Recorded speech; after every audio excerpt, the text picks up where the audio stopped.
जरिए बनेंगे। ঘরে মানে যদি তালিম শুরু করে দিই তাহলে আল্লাহ পাকের কথাগুলো রসুল মুহাম্মদ সাল্লাল্লাহু আলাইহি ওয়াসাল্লামের আদেশগুলো আমাদের ঘরের মধ্যে সুন্দরভাবে পৌঁছানোর মাধ্যম হবে আমাদের ঘরের তালিম।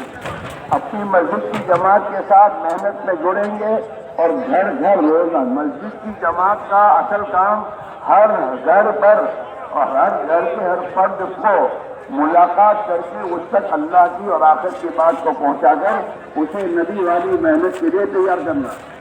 মসজিদ ও জামাতের কাজটাই হলো এটা যে প্রত্যেকটা ব্যক্তি যেন মসজিদ ও জামাতের সাথী হয় এবং সবাই যেন প্রত্যেকটা ঘর থেকে ঘর পর্যন্ত মোলাকাত করে সবার সাথে দেখা সাক্ষাৎ করে আল্লাহ পাকের হুকুম এবং রাসূল মুহাম্মদ সাল্লাল্লাহু আলাইহি ওয়াসাল্লামের মুবারক শরীয়তের উপরে সবাই জিন্দেগি যাপন করতে পারে। এর জন্য সবাইকে উদ্বুদ্ধ করা এবং সবাইকে এই শক্তিগুলোর উপর খাড়া করা, এটাই হলো মসজিদ ও জামাতের একমাত্র কাজ।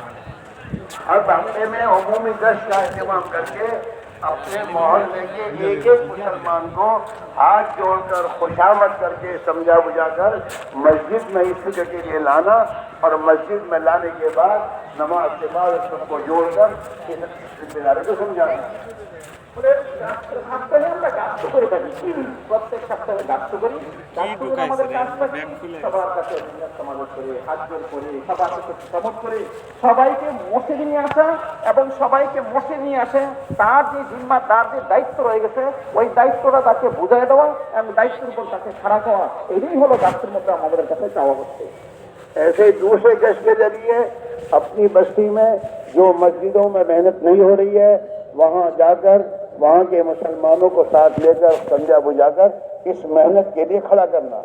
এরকম ভাবে বেরোনি গাছ যে মসজিদে নাকি আশপাশে আমাদের মসজিদের আশপাশে যে সমস্ত মসজিদের কাজ কম কাজ নাই ওই মসজিদগুলোতে এমন ভাবে মেহনত করব যাতে করে সবার সাথে দেখা সাক্ষাৎ করে মোলাকাত করে খোশামত করে সবাইকে ভাই এই কাজের উপর খাড়া করানো, সবাই যেন এই কাজটা বুঝতে পারে এর জন্য চেষ্টা ফিকির করা, এটাই চাওয়া হচ্ছে বেরিয়ে গাছের মাধ্যমে। हम तो सब यह इस मुल्क में मुसलमान हैं और तमाम मुसलमानों की जिम्मेदारी है, लिहाजा हर मुसलमान इस जिम्मेदारी पर खड़ा हो, इसकी मेहनत की तरतीब है। বলে এই তরতিবটা হলো আমাদের দেশের সবাই মুসলমান কিন্তু প্রত্যেকটা মুসলমান থেকে মুসলমান যেন এই জিম্মাদারির উপরে খাড়া হয়, এই দায়িত্বকে সবাই কাঁধে তুলে নেয়, সবাই যাতে বুঝতে পারে যে আমাদের দায়িত্ব হলো এই নিজে যেমন দিনের উপর চলবো সবাই দিনের উপর চলতে পারে, এর জন্য মেহনত করবো নিচের থেকে আস্তে আস্তে সামনের দিকে বাড়বো, এই কথা যেন সবাই বুঝতে পারে। এই কথা এটাই চাওয়া হচ্ছে আমাদের এই মেহনতের মাধ্যমে। मुसलमान होने के नाते से हर मुसलमान पर यह दो जिम्मेदारी है। एक जिम्मेदारी अपनी जात से दीन का पाबंद बनकर जिंदगी गुजारना। মুসলমান হওয়ার ফলে আমাদের প্রত্যেকটা মানুষের উপরে এই দুই জিম্মাদারি, একটা হলো যেহেতু আমি মুসলমান বিদায় আমি ব্যক্তিগতভাবে দিনের উপর চলবো, দিনকে আমার নিজের জিন্দেগিতে একটা জিম্মাদারি এবং দিনের উপর চলা আমার জন্য অপরিহার্য কর্তব্য মনে করবো। इस्माइल इब्राहिम मूसा नाम रखने से विश्वास थोड़ा हो जाता है। বলে শুধু নাম রাখলাম ইব্রাহিম মুসা, অর্থাৎ ভালো ভালো নাম রাখলেই কি শুধু মুসলমান হয়ে যায়? साहबा के नाम मुसलमान होने से पहले यही नाम थे और वही नाम रखे फिर সাহাবা ইকরাম রিদওয়ানুল্লাহি আলাইহিম আজমাইন ইসলামের পূর্ব ওনাদের নাম এরকমই ছিল, তাই বলে কি তারা মুসলমান হয়ে গেছিলেন? मुसलमान होगा मेहनत करके जिंदगी में इस्लाम लाकर जिंदगी गुजारने से मुसलमान बनेगा। মুসলমান তো তখনই হবে যখন কিনা কুরবানি করে মেহনত করে নিজের জিন্দেগিতে ইসলামকে নিয়ে আসবে, ইসলামকে ফিট করবে, তখনই গিয়ে সে বাস্তবিক পক্ষে মুসলমান হবে। तो एक बात तो हमारे पर, हमारे घर के एक एक बच्चे पर, बाल बच्चों पर ये जिम्मेदारी है कि वो अपनी जात से दीन की मेहनत करके दीन पर चलने की इस्तेदाद और ताकत पैदा करके अपने आप को दीन का पाबंद बनकर जिंदगी गुजारे। মানে এক জিম্মাদারি হলো এই যে আমি নিজে এবং আমার ঘরের বাচ্চা থেকে বাচ্চা, বৃদ্ধ থেকে বৃদ্ধ, সবল থেকে সবল, দুর্বল থেকে দুর্বল সবাই যেন নিজের উপরে মেহনত করে নিজের জিন্দেগিতে এই জিম্মাদারিটা অনুভূতি নিয়ে আসি এবং নিজের জিন্দেগিতে দিন নিয়ে আসি। দিনের উপর চলার জন্য যে ইমানি শক্তি দরকার, যে স্পৃহা দরকার, যতটুকু ইমানি শক্তি দরকার অতটুকু ইমানি শক্তি আমি আপনি প্রত্যেকে নিয়ে আসি। এই জিম্মাদারি প্রত্যেকটা ব্যক্তির উপরে, বিশেষ করে আমি যেহেতু ঘরের লোক আমার উপরে। अल्लाह ने कुरान पाक में हर ईमान वाले को इसका हुक्म दिया है, या अय्युहल्लज़ीना आमनू, खिताब ईमान वालों को है, कुफ्फारों को नहीं है। या अय्युहल्लज़ीना आमनू कू अनफुसकुम व अहलीकुम नारा, ओ ईमान वालों, अपने आप को और अपनी आल औलाद को जहन्नम की आग से बचाओ। আল্লাহ তাআলা কিনা কোরআনে পাকের মধ্যে প্রত্যেকটা মুমিনকে এই হুকুম তো দিছি নেই যে কি নিজেকে যেমন নাকি জাহান্নামের আগুন থেকে বাঁচাবে, ঠিক তদ্রুপভাবে পরিবার পরিজন আত্মীয় স্বজনকে জাহান্নামের আগুন থেকে বাঁচানোর জন্য যে মেহনতের দরকার, ওই মেহনত করার জন্য আল্লাহ তাআলা ডাইরেক্ট হুকুম করছেন, ও আনফুসাকুম ওয়া আহলিকুম নারা, হে মুমিন সকল, সমস্ত মোমেনদেরকে খেতাব করে আল্লাহ তাআলা বলতেছেন, সম্বোধন করে বলতেছেন, তোমরা কিনা নিজেদেরকে এবং নিজেদের পরিবার পরিজনকে জাহান্নামের আগুন থেকে বাঁচাও। हज़रत अली फरमाते हैं कि अपनी औलाद को जहन्नम से बचाने का क्या मतलब है इस आयत का। हज़रत अली फरमाते हैं कि अल्लिमुहुन्ना दीन, खुद भी दीनदार बनो और अपनी औलाद को दीन सिखाओ। ये हर मुसलमान की जिम्मेदारी है और क़यामत के दिन इसको इसका जवाब देना होगा। বলে হযরত আলী রাদিয়াল্লাহু তাআলা বলেন যে নিজেকে জাহান্নামের আগুন থেকে বাঁচাও, পরিবার পরিজন থেকে জাহান্নামের আগুন থেকে বাঁচাও, এই কথার অর্থটা কি? তো তিনি বলেন আল্লিমুহুন্নাদ দ্বীন, তাদেরকে দ্বীন শিখাও, অর্থাৎ দ্বীন যেমন শিখাবে, দ্বীনের উপরে চলা শিখাবে, দ্বীনের উপর উদ্বুদ্ধ করবে, দ্বীনের উপরে তাদেরকে খাড়া করবে, যাতে প্রত্যেকটা ঘরের ব্যক্তি থেকে ব্যক্তি সবাই যেন দ্বীনের উপরে চলে, দ্বীনের উপরে চলার জন্য অভ্যস্ত হয়। दीन कब सिखाएंगे? खुद भी दीन सीखेगा तब खुद दीनदार बनेगा, और दीन सीखेगा तो अपने औलाद को दीन सिखाएगा, वरना कैसे सिखाएगा? দিন কখন শিখবে? বলে নিজে যখন নাকি দিন শিখবে, দিনের উপর চলবে, তখনই তো গিয়ে নিজের পরিবার পরিজনকে দিন শিখাবে, দিনের উপর উদ্বুদ্ধ করবে, দিনের উপর চলার জন্য সবাইকে উদ্বুদ্ধ করবে।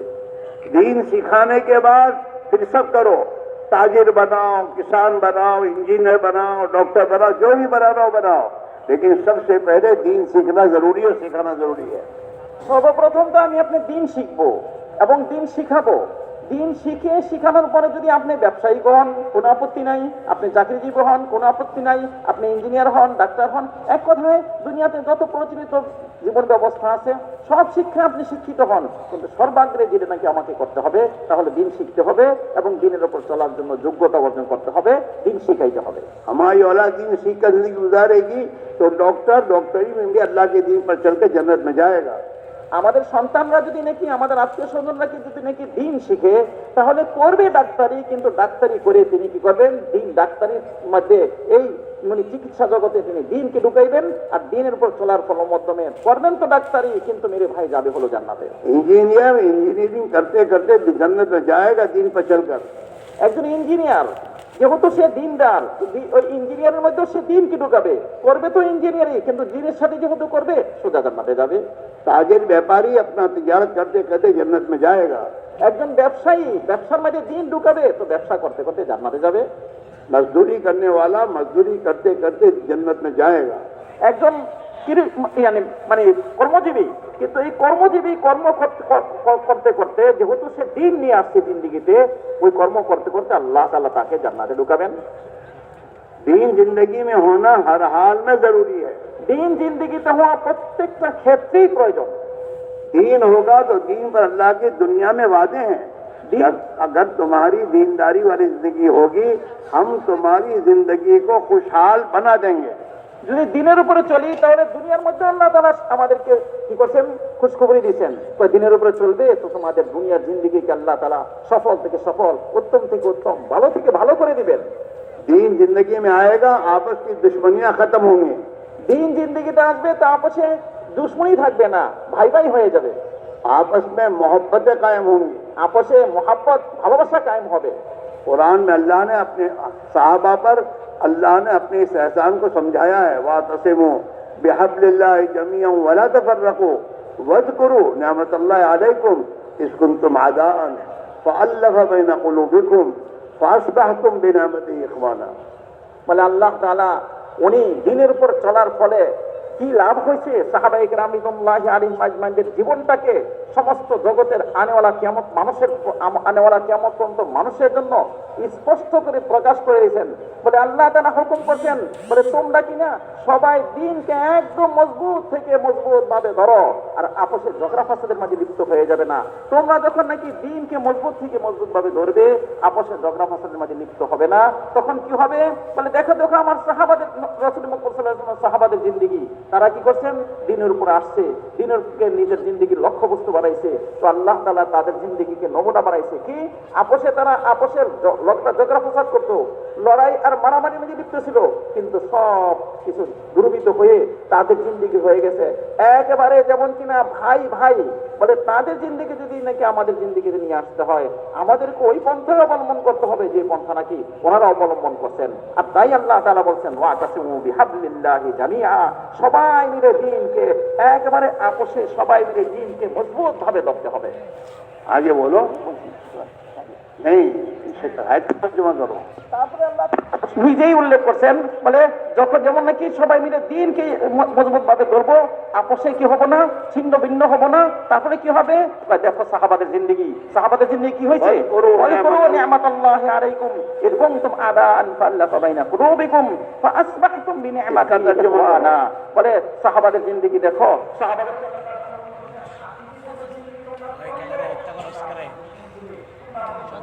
লিপ্ত ছিলে, কিন্তু আল্লাহ জানা কিনা তোমাদের এই ঝগড়া ফাসাদ লড়াই সব দূরীভূত করে তোমাদেরকে ভাই ভাই বানাই দিয়েছেন। কেন? বলে এই নিয়ামতের ফলে, ইসলামের ফলে, দিনের উপর চলার যোগ্যতা তোমাদের মাঝে আসছে এর ফলে। हमारी तमाम मुश्किलात का हाल ये है कि दीन जिंदगी में मेहनत करके लाया जाए। আমাদের জিন্দগিতে যত সমস্যা আছে, সব সমস্যার একটাই সমাধান, মেহনত করে নিজের জিন্দগিতে দিনকে ফুটিয়ে তোলা।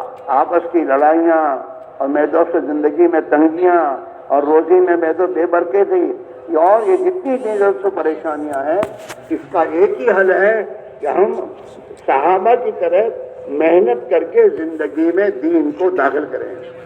মানে যদি নাকি আমরা সাহাবায়ে কেরাম রিদওয়ানুল্লাহি আলাইহিম আজমাইনদের মতো মেহনত করে নিজের জিন্দগিতে দিন নিয়ে আসি, তাহলে কি হবে? আমাদের জিন্দগির সমস্ত সমস্যাগুলো দূর হয়ে যাবে। সমস্যা কি? সমস্যা হলো আপোষে আমাদের লড়াই ঝগড়া ফাসাদ, আপোষে দ্বন্দ্ব, সমস্যা। বলে এগুলোকে আল্লাহ তাআলা যেমন নাকি দূরীভূত করবেন, এমনি ভাবে আমাদের অভাব অনটনকে আল্লাহ তাআলা দূর করে দিবেন। এমনি ভাবে আপোষে জিন্দগির মধ্যে বরকত নাই, কজর খালি সমস্যা, বলে বেবরকতিকে আল্লাহ তাআলা দূর করে দিয়া বরকত দিয়ে আল্লাহ তাআলা পরিপূর্ণ করে দিবেন। এক কথায় জিন্দগি যদি নাকি সুন্দর করতে চাই, যে মেরে ভাই সমস্যা মুক্ত জিন্দগি করতে চাই, বেবরকত মুক্ত জিন্দগি করতে চাই, আপোষে লগরা ফাসাদ মুক্ত জিন্দগি করতে চাই, তাহলে আমাদের জিন্দগিতে ওই মেহনত করতে হবে যে মেহনত সাহাবারা করছেন, আর মেহনত করে দিনকে জিন্দগিতে নিয়ে আসতে হবে।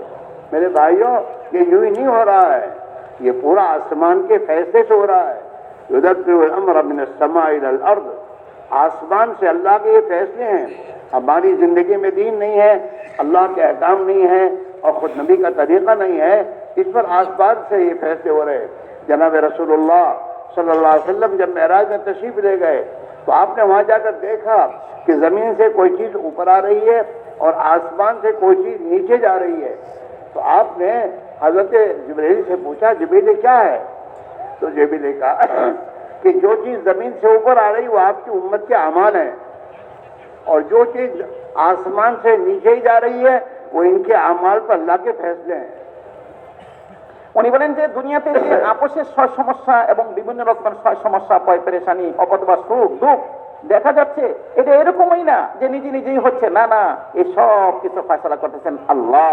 আসমান থেকে আল্লাহ তাআলা এই ব্যাপারে ফয়সালা অবতরণ করতেছেন। উনি বলেন রাসূল মুহাম্মদ সাল্লাল্লাহু আলাইহি ওয়াসাল্লাম যখন কিনা মেরাজে গেলেন, তো মেরাজে যাওয়ার পরে তিনি দেখলেন জমিন থেকে কিছু জিনিস উঠতেছে, আসমান থেকে কিছু জিনিস অবতরণ হচ্ছে। হযরত জিবরাইল আলাইহিস সালামকে জিজ্ঞাসা করলেন, ভাই জিবরাইল, এই কি জিনিস যেটা নাকি জমিন থেকে উপরে উঠতেছে আবার আসমান থেকে অবতরণ করতেছে? বলে জমিন থেকে যা উঠতেছে তা হলো আপনার উম্মতের আমাল, আর আসমান থেকে যা অবতরণ হচ্ছে তা হলো আল্লাহ পাকের পক্ষ থেকে ফয়সালা। উনি বলেন যে আমাদের জীবনে যত সমস্যা, আমাদের জিন্দগির যত অবস্থা আছে, সেই সব অবস্থাগুলো হলো সম্পর্কিত আমাদের সাথে। আমাল যেমন হবে অবস্থা তেমনই হবে। আমাল যদি ভালো হয় অবস্থা ভালো হবে, আমাল যদি খারাপ হয় অবস্থা খারাপ হবে। कुरान में अल्लाह अपना फैसला सुना रहा है, वमन आरदान जिक्री फइन्न लहू माईशतन दनका। जो भी मुसलमान ईमान वाला या जो हो अपने अल्लाह के हुक्मों से एराज करेगा और अल्लाह के हुक्मों को तोड़ेगा, अल्लाह फरमाते हैं हम उसकी जिंदगी को तंग कर देंगे। আল্লাহ তাআলা কোরআনে পাকের মধ্যে সব ঘোষণা করে দিয়েছেন, যে কোনো ব্যক্তি নিজের জিন্দেগিকে আল্লাহ পাকের কোরআন থেকে বিমুখ করবে, আল্লাহ তাআলা তার জিন্দগি কি করবেন, একদম সংকীর্ণময় থেকে সংকীর্ণময়, মেরে ভাই কষ্ট করে দিয়া একেবারে যন্ত্রণার পেরেশানি দিয়ে আল্লাহ তাআলা করে দিবেন।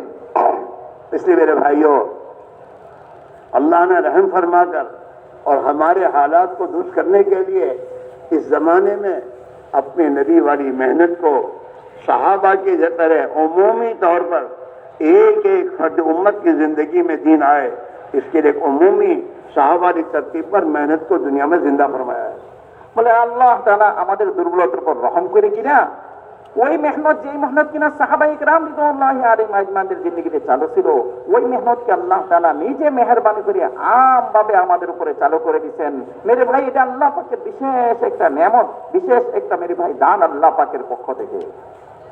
हाँ, ये उम्मत अल्लाह को बहुत प्यारी है, আর এই উম্মত আল্লাহ পাকের কাছে বড়ই পছন্দনীয় উম্মত, क्योंकि ये उम्मत अल्लाह के प्यारे नबी हज़रत मोहम्मद की उम्मत है। কারণ এই উম্মত হলো রাসূল মুহাম্মদ সাল্লাল্লাহু আলাইহি ওয়াসাল্লাম, যিনি কিনা আল্লাহ পাকের কাছে সবচেয়ে বেশি প্রিয়, ওই প্রিয় নবীর প্রিয় উম্মত। इस उम्मत को उम्मत रहमत बनाया, এই উম্মতকে আল্লাহ তাআলা উম্মতের রহমত বানাইছেন। उम्मत मरहुमा, উম্মতে মরহুমা বলা হয়, যাদের পর সদা সর্বদা আল্লাহ রহম করবেন একের পর এক। और इस उम्मत को जो दीन दिया वो दीन रहमत दिया। আর আল্লাহ তাআলা এই উম্মতকে যে দ্বীন দিয়েছেন, ওই দ্বীনটাও সম্পূর্ণই রহমত। ये उम्मत जब भी दीन पर आएगी अल्लाह की रहमत की आगोश में आ जाएगी।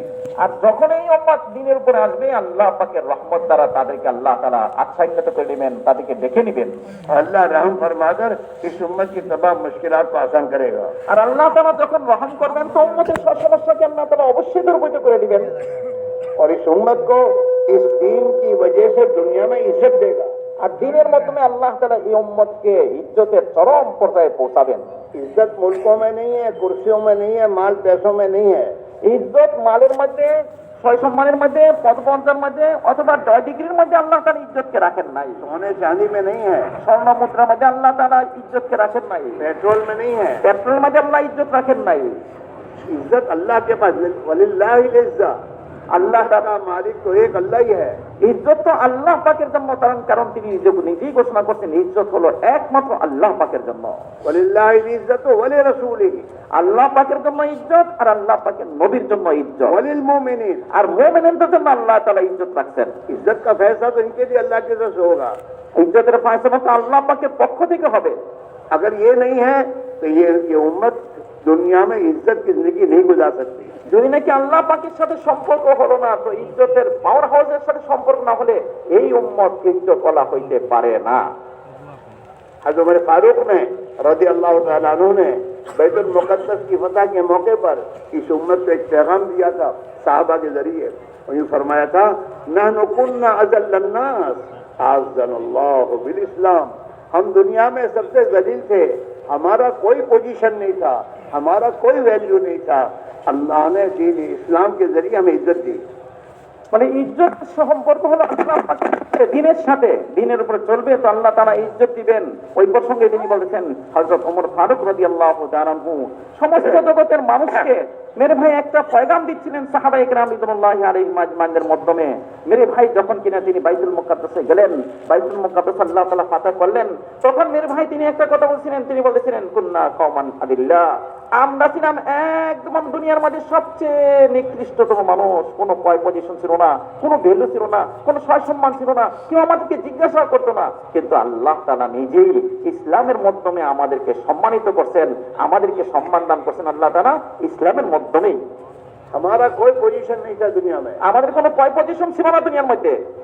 अल्लाह ने इस दीन की इस बुनियाद पर हमें इज्जत दी। আল্লাহ তাআলা এই দ্বীনের ভিত্তিতেই আমাদেরকে ইজ্জত দান করছেন। लौ नत्तुल इज्जत बिगैरि मा अज़्ज़लल्लाह अज़ल्लना, যদি নাকি আমরা ইজ্জত চাই, যেই জিনিসের মাধ্যমে আল্লাহ ইজ্জত দিচ্ছেন, এই জিনিস ব্যতীত অন্য কোনো জিনিসের মাধ্যমে আযাল্লানা আল্লাহ, তাহলে কিন্তু আল্লাহ তাআলা আমাদেরকে বেইজ্জত করে দিবেন। जो फरमाया, दीन इस्लाम को छोड़कर ये मुसलमान जिससे और रास्तों से अगर इज्जत हासिल करना चाहेगा, अल्लाह इसे जलील करेगा। তাই দ্বীন ইসলাম ব্যতীত অন্য কোনো পন্থায় যদি নাকি এই জাতি ইজ্জত চায়, তো আল্লাহ তাআলা তাদেরকে বেইজ্জতের চরম পর্যায়ে পৌঁছায় দিবেন। इसी मेरे भाइयों, कुरान के बारे में अल्लाह के नबी ने फरमाया है, हाँ, इन्नल्लाह يرفع بهذا الكتاب أقواما ويضع به آخرين।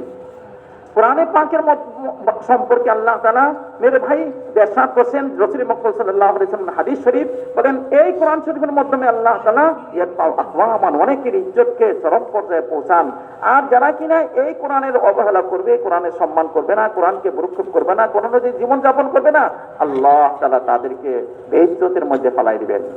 जब साहबा ने इस कुरान को अपना इमाम बनाया और कुरान पाक को अपना दस्तूर अमल बनाया और जिंदगी में इसको दाखिल करके दुनिया में गए, तो उनको अल्लाह ने इज्जत दी और इनकी इज्जत पाने के बाद दुनिया की तमाम कौमें जलील हो गई। ফলে যখন কিনা সাহাবায়ে কেরাম রিদওয়ানুল্লাহি আলাইহিম আজমাইন কোরআনকে দস্তুরুল আমল বানাইলেন, নিজেদের আমলের মেরে ভাই নমুনা বানাইলেন, তা আমাদেরকে কেমন জীবন গড়তে হবে কোরআন অনুযায়ী, কোরআনকে সামনে রাখলেন, কোরআন অনুযায়ী নিজের জিন্দেগি গড়লেন, কোরআন অনুযায়ী মেরে ভাই জিন্দেগির প্রত্যেকটা ক্ষেত্রকে সাজাইলেন, তো আল্লাহ তাআলা ওনাদেরকে সম্মানের চরম পর্যায়ে পৌঁছাইলেন। আর দুনিয়াতে যত সম্মানী মানুষ ছিল অন্যান্য পন্থার মাধ্যমে সবাইকে আল্লাহ তাআলা বেইজ্জত করে দিয়েছেন। इसी मेरे भाई मेरे अजीजों, हमारी हर मुश्किल का हल ये है कि हम अपनी ज़िंदगी में अपनी ज़िंदगी के हर मामले में मामलात, माशरत, अखलाक, इबादत और अपनी अकाईद और ईमान, इनमें हम हुजूर पाक अलैहिस्सलाम ने जिस तरीके से सहाबा को मेहनत करके इन तमाम चीज़ों में आगे बढ़ाया, हम भी इन तमाम चीज़ों में दीन को दाखिल करके ज़िंदगी गुजारने वाले बनने की फिक्र करें। মানে সমস্ত সমস্যার সমাধান একটাই, তা হলো কি, মানে দিনকে নিজেদের জিন্দেগির প্রত্যেকটা ক্ষেত্রে, দিনের জিন্দেগির প্রত্যেকটা মেরে ভাই রন্ধে রন্ধে, নিজের প্রত্যেকটা সাইডে সাইডে, নিজেদের জিন্দেগির প্রত্যেকটা ক্ষেত্রে দিনকে নিয়ে আসা। চাই এটা ইবাদতের লাইনই হোক, চাই এটা মুআমালাতের লাইনই হোক, অথবা মুআশরাতের লাইনই হোক, অথবা আখলাকের লাইনই হোক, অথবা আকায়েদের লাইনই হোক, অথবা ঈমানের লাইনই হোক। দুনিয়াতে চলার জন্য যতগুলো সাইড এবং যতগুলো লাইন আছে, প্রত্যেকটা লাইনেই যেন মেহনত করে নিজের জিন্দেগিতে দিন নিয়ে আসি। যখন নাকি নিজের জিন্দেগিতে মেহনত করে দিন নিয়ে আসবো, তো আল্লাহ তাআলা আমাদের জিন্দেগির সমস্ত সমস্যাগুলোকে সমাধান করে দিবেন। कुरान पाक में अल्लाह ने वादे फरमाए, वलक़द कतबना फ़ी ज़बूर मिन बादि ज़िक्र अन्नल अर्ज़ यरिसूहा इबादियस सालिहून। বলে আল্লাহ তাআলা কোরআনে পাকের মধ্যে ওয়াদা করছেন যে এই জমিনকে আল্লাহ তাআলা কাকে দিবেন, তবে এই জমিনকে আল্লাহ তাআলা দিবেন হলো ওই সমস্ত মানুষ যারা নাকি নেককার, দিনদার, পরহেজগার, তাদেরকে আল্লাহ তাআলা এই জমিনকে আল্লাহ তাআলা অর্পণ করবেন, তাদের হস্তগত আল্লাহ তাআলা করে দিবেন। अल्लाह की इताअत करने वालों को खुदा जमीन का वारिस बनाएगा। যারা আল্লাহ পাককে মেনে চলবে, আল্লাহ তাআলা জমিনের মালিক তাদেরকে অবশ্যই বানাবেন। वादल्लाहु अल्लज़ीना आमनू मिनकुम व अमिलुस सालिहात, कुरान का वादा है। বলে আল্লাহ তাআলা কোরআনের পাকের মধ্যে ওয়াদা করছেন, তোমাদের মাঝে যারা নাকি ঈমান সুন্দর করবে, আমল সুন্দর করবে, তাদের সাথে আল্লাহ তাআলা ওয়াদা করছেন। ईमान मतलूब वो है जो साहबा वाला ईमान है। साहबा वाला ईमान कौन सा है? जो ईमान इंसान को हराम से बचाए और जो ईमान इंसान को अल्लाह के फराइज पे खड़ा कर दे। বলে আল্লাহ পাকের ওয়াদা কিন্তু সাহাবা ওয়ালা ঈমানের সাথে। এখন সাহাবা ওয়ালা ঈমান কোনটা? বলে সাহাবা ওয়ালা ঈমান হলো ওই ঈমান যে ঈমান কিনা আমাকে সমস্ত হারাম কাজ থেকে বিরত রাখে এবং করণীয় যত কাজ আছে সমস্ত কাজের মাঝে আমাকে খাড়া হওয়ার জন্য, উঠার জন্য উদ্বুদ্ধ করে। ওই ঈমান হলো আমার আপনার কাছ থেকে চাওয়া হচ্ছে, যেটা বলা হয় ঈমানে মতলুব। সাহাবায়ে কেরাম রিদওয়ানুল্লাহি আলাইহিম আজমাইনদের মতো ঈমান। ليستخلفنهم في الأرض كما استخلف الذين من قبلهم وليمكنن لهم دينهم الذي ارتضى لهم وليبدلنهم من بعد خوفهم أمنا। বলে আল্লাহ তাআলা যখন নাকি ওই ঈমানে মতলব নিয়ে আসবো, সাহাবারা ঈমান নিয়ে আসবো, তখন কি করবে? বলে আল্লাহ তাআলা এই জমিনের মালিক বানাবেন এবং আল্লাহ তাআলা আপোষে ভয়মুক্ত জিন্দেগি দান করবেন এবং আল্লাহ তাআলা এই জমিনের সম্পূর্ণ মালিক দান করবেন এবং আল্লাহ তাআলা তাদেরকে পরিশুদ্ধ থেকে পরিশুদ্ধ, স্বচ্ছ থেকে স্বচ্ছ আল্লাহ তাআলা নিজে করতে থাকবেন তাদেরকে। इसलिए मेरे भाई मेरे अजीजों, ये एक मेहनत है। इस मेहनत के लिए हमसे कहा जा रहा है मेहनत में हम लगें। जैसे हम अपनी दुनिया के कामों में लगे हुए हैं, मेहनत कर रहे हैं, माल की मेहनत कर रहे हैं, माल मिल रहा है, डिग्रियों की मेहनत कर डिग्रियां आ रही हैं, जमीनों की मेहनत कर रहे हैं, जमीनें मिल रही हैं। दीन की मेहनत करेंगे तो अल्लाह दीन देगा। বলে এই জন্য আমাকে আপনাকে যেটা করতে হবে তা হলো মেহনত করতে হবে। যাতে করে কিনা আমার আপনার জিন্দগিতে দিন আসে, এমন মেহনত যে মেহনত নাকি দিনকে নিয়ে আসে আমার আপনার জিন্দগিতে। উনি বলেন যে ভাই, মানুষ যখন নাকি দুনিয়াতে লাগে, যেমন নাকি একজনের জমিনের মাঝে মেহনত করলো তো জমিন থেকে সে উপকৃত হয়, ডিগ্রির জন্য মেহনত করলো ডিগ্রি থেকে উপকৃত হয়, মালের জন্য মেহনত করলো সে মাল পায়। ঠিক তদ্রুপ ভাবে এমন মেহনত করব যে মেহনতের মাধ্যমে আমাদের জিন্দগির প্রত্যেকটা ক্ষেত্র থেকে ক্ষেত্রের মধ্যে দিন এসে যায়। আর দিন যখন আসবে তখনই আল্লাহ তাআলা যে সমস্ত ওয়াদা করে গেছে কোরআনের পাকের মধ্যে, সব ওয়াদা আমার আপনার উপর বাস্তবায়ন হবে। हुजूर पाक अलैहिस्सलाम ने इस उम्मत को दीन दिया अल्लाह की तरफ से लाकर, इन्न दीन इंदल्लाह इस्लाम। कुरान में अल्लाह कह रहा है कि अल्लाह के यहाँ काबिल कबूल दीन इस्लाम है। तो जैसे अल्लाह के नबी ने अल्लाह की तरफ से दीन इस्लाम इस उम्मत को दिया, ये दीन इस्लाम जिंदगी में आए और दीन इस्लाम दुनिया के इंसानों को मिले, इसके लिए आपने दीन की मेहनत दी। মানে রাসূল মুহাম্মদ সাল্লাল্লাহু আলাইহি ওয়াসাল্লাম এই উম্মতকে দ্বীন দিয়ে গেছেন। আর আমার আপনার জন্য স্পষ্টভাবে কোরআনের পাকের মধ্যে আল্লাহ তাআলা ঘোষণা নাযিল করেছেন, ইন্নাদ দীনা ইনদাল্লাহিল ইসলাম। মানে আল্লাহ পাকের কাছে মনোনীত দ্বীন হলো ইসলাম। আর ইসলাম যখন আমার আপনার মাঝে জিন্দেগির মাঝে আসবে তো এর জন্য কি চাই? মানে এর জন্য মেহনত চাই। বিদায় রাসূল মুহাম্মদ সাল্লাল্লাহু আলাইহি ওয়াসাল্লাম আমাদেরকে দ্বীনও দান করছেন, দ্বীনের মেহনতও দান করছেন। এমন না শুধু দ্বীন দিয়ে গেছেন, না না, দ্বীনও দিচ্ছেন, দিনের মেহনত দান করছেন। দিনের মেহনতের মাধ্যমে দিন আসবে, মানুষ দুনিয়া মালের জন্য মেহনত করে মাল পায়, মেরে ভাই পদমর্যাদার জন্য মেহনত পায়, পদমর্যাদা পায়, জমিনের উপরে মেহনত করে জমিন পায়। দিন আমার জন্য মেহনত করবো তো দিন আমার জিন্দগিতে এসে যাবে। मेरे दोस्तों, मेरे भाइयों, मुसलमान के ईमानदार ईमानी जिंदगी वाला बनने के लिए मस्जिद है, मस्जिद। বলে মুসলমান যাতে ইমানের স্বচ্ছ পরিপক্ক হয় এজন্য মেরে ভাই তার কেন্দ্রবিন্দু হলো মসজিদ। जैसे आज के जमाने में एजुकेशन के लिए कॉलेज है, यूनिवर्सिटियां हैं और दूसरे और आम कामों के लिए उसके मराकज़ हैं, मुसलमान की तरबियत, ईमानी तरबियत के लिए अल्लाह ने मस्जिदों को बनाया और मस्जिदों को हिदायत का मरकज करार दिया। इन्ना अव्वल बैतिन वुदिअ लिन्नासी लल्लज़ी बिमक्कत मुबारकन व हुदन लिल आलमीन। মানে যেমন কিনা দুনিয়াতে মানুষ ডিগ্রি অর্জন করার জন্য কলেজ থাকে, ইউনিভার্সিটি থাকে, ঠিক তদ্রুপ ভাবে ইমানি ডিগ্রিতে টয়টম্বর হওয়ার জন্য, পরিপক্ক হওয়ার জন্য আল্লাহ তাআলা রাখছেন হলো মসজিদ। আর মসজিদ হলো মেরে ভাই হেদায়েতের মারকাজ। মসজিদ হলো হেদায়েতের কি ভাইয়া? মারকাজ। যখন নাকি মানুষ মসজিদের সাথে সম্পর্কিত হবে তখন কি আছে হেদায়েতের যত আনোয়ারাত, হেদায়েতের যত রাস্তা, হেদায়েতের যত ফসল মেরে ভাই সব কিছু আল্লাহ তাআলা তাকে দান করবেন। কারণ হলো মসজিদ হলো হেদায়েতের জন্য একেবারে হেদায়েত পাওয়ার জন্য সবচেয়ে বড় মধ্যম মানে মুখ্যম জায়গা হলো মসজিদ। सबसे पहले अल्लाह ने जमीन पर मस्जिद की जगह को पैदा किया। সর্বপ্রথম আল্লাহ তাআলা জমিনের মধ্যে মসজিদের জায়গাটা কি বানাইছে? मस्जिद को पहले जगह बनाई, फिर दुनिया को প্রথমে আল্লাহ মসজিদের জায়গাটা বানাইছেন, তারপরে আস্তে আস্তে আস্তে আস্তে দুনিয়ার সমস্ত জায়গাগুলো বিস্তার লাভ করাইছেন আল্লাহ তাআলা। हुजूर पाक अलैहिस्सलाम के जमाने में मदीना मुनव्वरा में मस्जिद नबी सिर्फ नमाज के लिए नहीं थी, वो রাসূল মুহাম্মদ সাল্লাল্লাহু আলাইহি ওয়াসাল্লামের জামানায় মসজিদে নববী শুধু নামাজের জন্য ছিল যে তাই না, বরঞ্চ নামাজের সাথে সাথে আরো হাজারো কাজ করতেন। बल्कि ईमानी तरबियत के तमाम अमाल थे, दावत की मेहनत थी, तालीम और ताल्लुम, सीखने सिखाना, अपनी ज़रूरत का दीन सीखना, दूसरों को सिखाना, ज़िक्र और इबादत।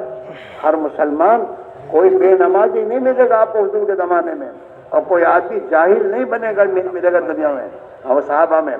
और चौथी खिदमत, एक दूसरे की खिदमत करना, अपने दूसरे भाइयों की खिदमत करने के माने उनके काम आना, उनको लूटना मुटना नहीं, उनको तो खिदमत करना और अखलाक से ज़िंदगी गुजारना। ये चार आमाल हुजूर की मस्जिद में हुजूर ने जिंदा फरमाए थे। और मदीना के एक एक मुसलमान अपनी दुनिया के कारोबार के साथ इन आमाल में लगकर अपनी तबीयत करते हैं। বলে রাসূল মুহাম্মদ সাল্লাল্লাহু আলাইহি ওয়াসাল্লাম মদিনা শরীফের মসজিদকে মেরে ভাই শুধু নামাজের জন্য বানাইছেন যে তা না, যেমন কিনা একদিকে নামাজ হইতো, ঠিক তদ্রুপ ভাবে তালিম আর তাল্লুম শিখানোর একটা পরিবেশ ছিল। মেরে ভাই এমনি ভাবে প্রত্যেকটা মানুষ যেমন শিখতেন ঠিক তদ্রুপ ভাবে শেখাইতেন। যেমনি ভাবে মসজিদ নববীর মধ্যে কোনো একটা মানুষ বেনামাজি ছিল না মসজিদ মদিনা শরীফের মধ্যে। কারণ কি, ওই যে শিখছেন আর শিখাইছেন সবার ইমান যাতে তরবিয়ত হয়, সবাই ইমান যাতে উন্নত হয়, সবার ইমানের যাতে পরিপক্ষ অর্জন করে, এর জন্য এমন মেহনত হয়েছে, যেমন দাওয়াতের মেহনত, ঠিক তদ্রুপভাবে তালিম তালম শিখানোর মেহনত, এমনি ভাবে প্রত্যেকটা মানুষ যাতে করে যেমন কিনা কেউ বেনামাজি না থাকে, কেউ জাহেল না থাকে। সাহাবাদের মাঝে কেউ জাহেল ছিলেন না, সবাই নিজের প্রয়োজনীয় এলেমগুলোকে যতটুকু শিখার ততটুকু মেরে ভাই মসজিদ নববীতে